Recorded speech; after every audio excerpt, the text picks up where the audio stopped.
berpikir jernih, bisa demam tinggi tanpa penyebab infeksi gitu ya. Ini terjadi kekacauan pada sistem tubuhnya.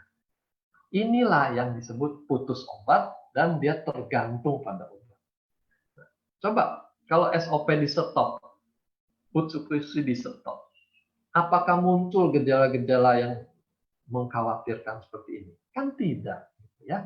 Jadi kita tidak pakai istilah ketergantungan food suppressy atau SOP untuk kondisi ini.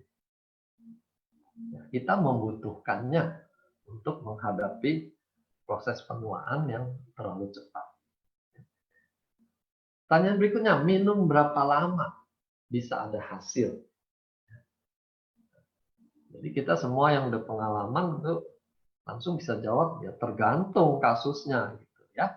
Ada yang minum saset pertama sudah bereaksi, dia ngantuk terus, tidurnya sehari semalam misalnya. Itu berarti cepat sekali reaksinya.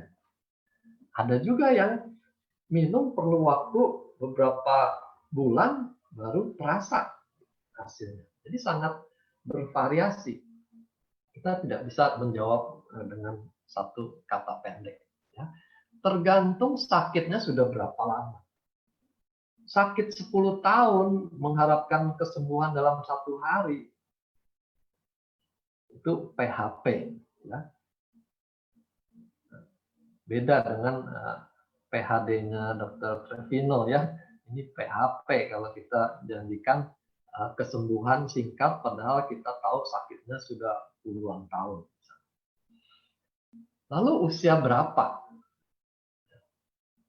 Makin tua, cadangan stem cell-nya makin minim, ya tentu pemulihannya akan lebih sulit dibandingkan orang muda. Ya. Begitu juga dengan kondisi penyakitnya. Kalau sakit makin kompleks juga kerusakan tuh makin luas.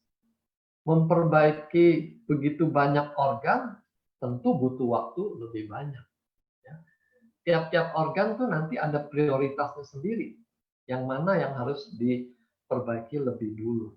Ya, jadi bisa saja SOP-nya masih merenovasi bagian struktur di tempat lain.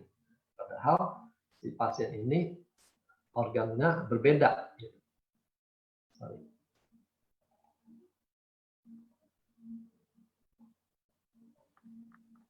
Dok? Ya, putus. Saya ganti, soalnya nggak apa. Nah, ini baru gerak nih. Tadi nggak gerak sama sekali slide-nya. Dari pertama? Iya. Oh, Mas. Agak. Kok baru diralat sekarang? Jadi gimana? Lanjut aja, Dok, nggak apa-apa. Soalnya materinya kedengeran kok. Tadi sampai sudah lewat.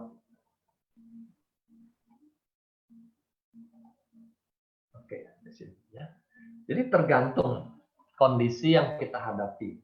Tidak bisa diseragamkan klien demi klien karena variasinya akan luas sekali. Ya.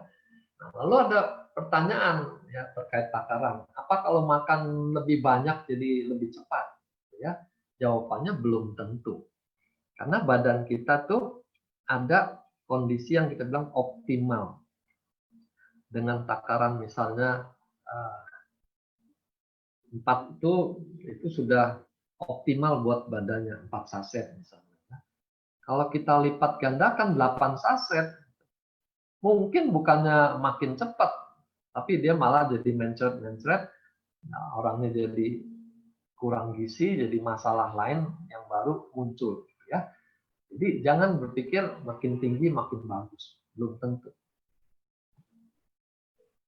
Nah, lalu ini terkait tadi kompleksitas organ yang perlu diperbaiki. Ya, kalau hanya satu organ yang kena, itu ibaratnya kita merenovasi satu rumah kecil.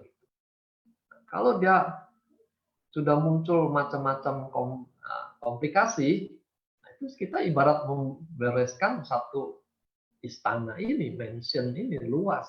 Ya. Dan kita tahu betapa rumitnya sebenarnya kerja tubuh kita, organ-organ kita tuh begitu kompleks. Tapi kita berharap hasil yang begitu instannya, ya. Jadi kita sendiri yang kadang-kadang harapannya terlalu tinggi.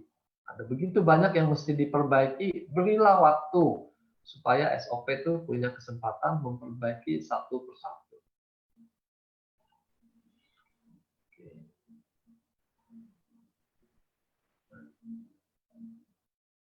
Ini ada yang menyoroti, dia hitung-hitung terus, dia sudah minum berapa box misalnya.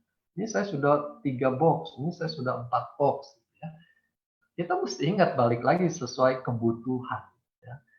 Bukan hanya jumlah, tapi juga waktu.